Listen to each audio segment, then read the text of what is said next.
The 2018 World Cup was bloody brilliant. We had unbelievable upsets, shocking late goals, and VAR actually working too.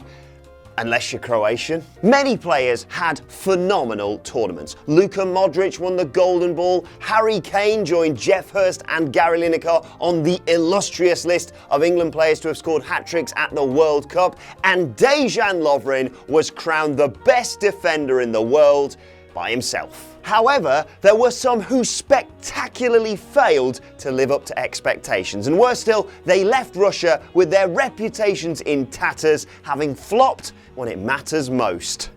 We've all been there, right, lads? With that in mind, I'm Adam Wilborn from What Culture Football, and these are 6 footballers whose reputations took a battering at World Cup 2018. Number 6, Bernardo Silva. Granted, Silva was probably one of Portugal's best players in their second round match against Uruguay, but aside from that, he had an incredibly disappointing tournament. A sensation in Pep Guardiola's Manchester City side, the midfielder failed to produce a goal, shot, assist, or key pass during the group stages, having been tipped by many to assist Cristiano Ronaldo in dragging Portugal to the latter stages of the World Cup. Silva failed to bring cohesion to the Portuguese attack, was wasteful in possession, and disappeared when his country needed him the most. Are you sure he's not English? He heads back to the Etihad, needing to hit the ground running at the start of next season if he's to demand a starting 11 place for the champions. Number 5, Mats Hummels. Many would assume Jerome Boateng would be in this slot due to his horrendous performance against Sweden in a crucial game for the Germans. However, it could be argued that he wasn't anywhere near 100% coming into this tournament, was let down by his midfield, and could have salvaged his reputation had his teammates been a South Korea team that had literally nothing to play for. Instead, I've selected Hummels. I put him in my World Cup best 11 at the start of this tournament and said how Germany only conceded 4 goals throughout the entirety of qualifying when he was at the back. Die Mannschaft conceded 4 goals in 3 games and finished bottom of a group they were expected to coast.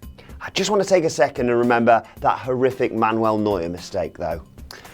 That's better. Furthermore, despite losing to Mexico and scraping a last-minute winner against Sweden, Germany had the chance to prove they were the ultimate Turniermannschaft by snatching a late win against South Korea. In the 86th minute, the ball was crossed into Mats Hummels, who was 6 yards out, and all he needed to do was head home. He mistimed the header, the ball hit his shoulder, and went wide. Then Germany conceded twice in injury time and failed to advance from the first round of the World Cup for the first time since 1938.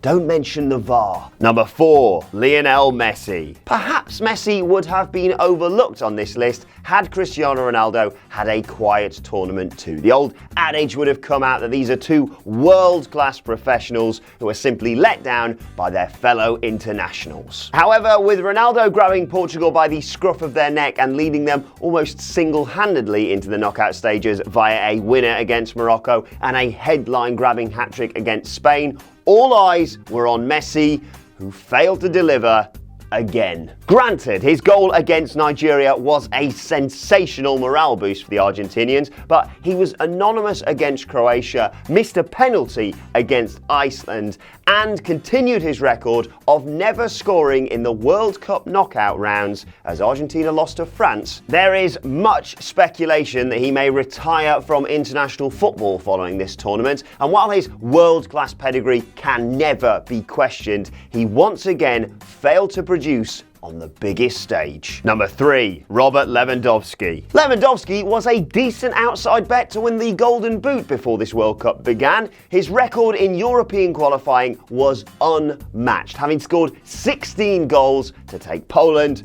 to Russia. Yet, once again at a major tournament, he failed to live up to expectations. The 29-year-old looked a shadow of his former self, only managing 9 shots throughout the entire tournament, 3 of which were on target, and no goals. For Poland to crash out after just 2 group games, having been favourites to qualify from their group, is unacceptable, and the blame lies with their star man, who consistently flatters to deceive when it matters the most. Number 2, Thomas Müller. Timo Werner, Mesut Ozil, Mario Gomez, take your pick of attacking players to blame for the Germans' toothless display at the World Cup. They may well have conceded as many goals in 3 games as they did in their entire qualifying campaign, but their inability to score goals is the reason why they were eliminated. And that Neuer mistake. Ha! Müller, it was suggested, could break his compatriot Miroslav Klose's record for World Cup goals in Russia. After all, he'd scored 10 goals in the previous 2 tournaments. In the end, nah, he didn't even come closer.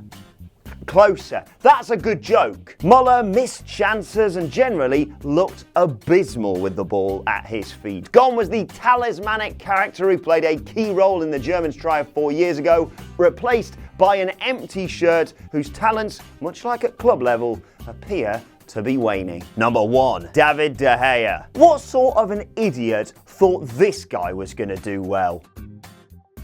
De Gea is ever reliable, has incredible reflexes, and pulls off impossible saves.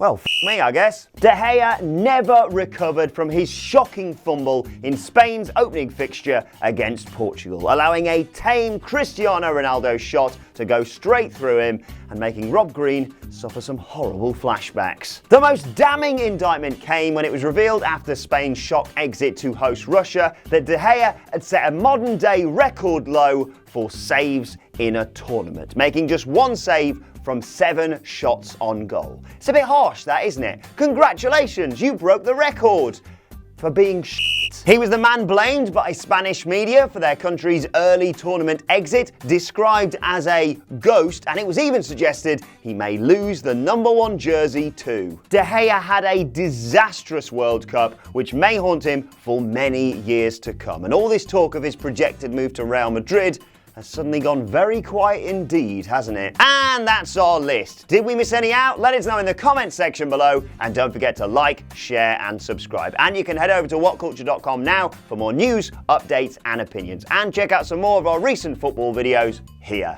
Thanks for watching. I've been Adam from What Culture, and I'll see you soon.